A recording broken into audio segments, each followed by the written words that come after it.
Saints among the stars. "I said give me the goddamn damage report," Captain Baird barked, gripping into the arms of his chair. "Main engine down," Grady growled, his eyes scanning over the screens as red lights flashed. "Comms are disabled. The mag field's halted all forward thrust. Life support's still online for now, but unless something changes, we're dead in the black. Any hope we had of cutting the iceberg loose and running for it's off the table." Captain Baird had his mouth open to give another order when something lit up the main screen like a comet. An alarm started blaring, and he frowned at the bright dot that was rapidly closing on them. "What the hell is it?" Baird demanded. "Can't make it out," Grady said, hitting half a dozen different keys as he tried to get a fix on the object. "It's too small to be a vessel. It's what, Grady?" Baird demanded. "It's a boarding torpedo," Grady said. His voice was quiet, but his eyes lit up as he spun around in his seat. "Captain, it's a boarding torpedo. Markings are Cerberus system, red sword on a midnight shield." Baird frowned, as if he couldn't quite believe what he was hearing. They'd been attacked by the Starbreakers nearly a day ago, the pirates anticipating every move the crew made as they steered the ice hauler further and further off the regular shipping lanes. The pirates had finally managed to cripple the hauler's drive, pin them down and get a boarding team through their hull. Since then, Baird had been focused on making the invaders pay in blood for every step they took. For all his determination, though, he'd never been deluded enough to think that they could win this fight.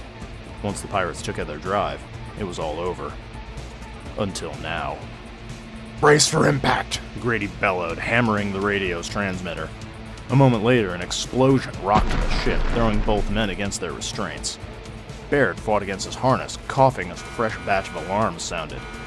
"Get me visuals," the captain wheezed. "Bastards can't have blown all our cameras." Grady wiped blood away from one eye with the heel of his hand and started cycling through the internal cameras on the ship. One of the first things the Starbreakers had done when they'd come through was to start hitting the cameras with spray cans. They hadn't wanted to waste live ammunition doing damage to what was going to be their ship, after all.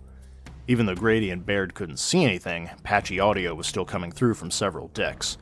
They heard panicked yelling, low-velocity gunfire, and something else that took both men a moment to identify. The humming electrical discharge of a surge rod being put to use. It took 4 channels before Grady got a visual. There were 3 Starbreakers, all dressed in the black and red soft suits with the laughing skull emblazoned on the chest. The weapons were socked tight against their shoulders, and they were covering the main door. The picture wasn't good enough to capture the model of the weapons, but even the grainy display was clear they were packing serious hardware.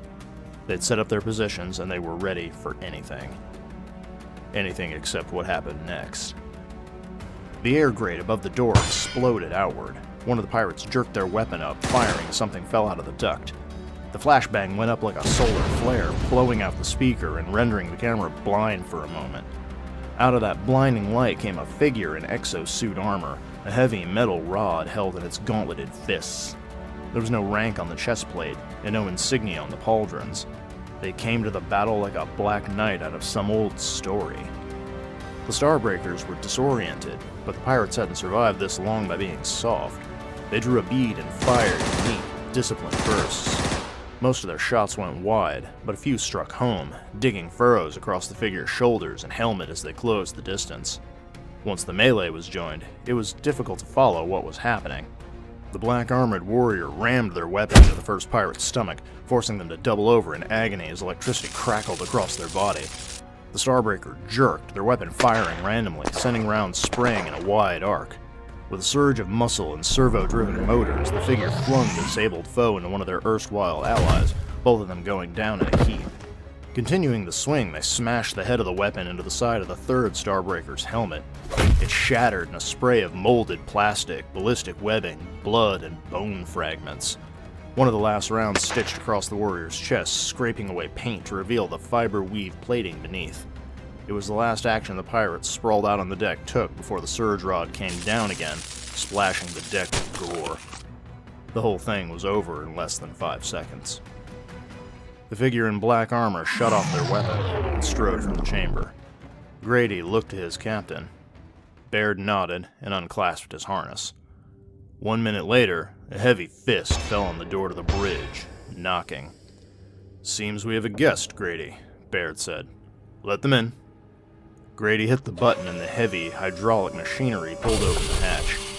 The armored figure stood in the doorway, their face hidden. They tucked their weapon beneath their arm and pressed their armored fist over their heart. There was fresh blood on the gauntlet's knuckles. "Permission to enter, Captain," the figure said. "Permission granted," Baird said, "and gladly." The figure hesitated for a moment, their head tilting as if they were listening to something only they could hear. Then they stepped across the threshold, maglocks on their boots humming as they caught hold.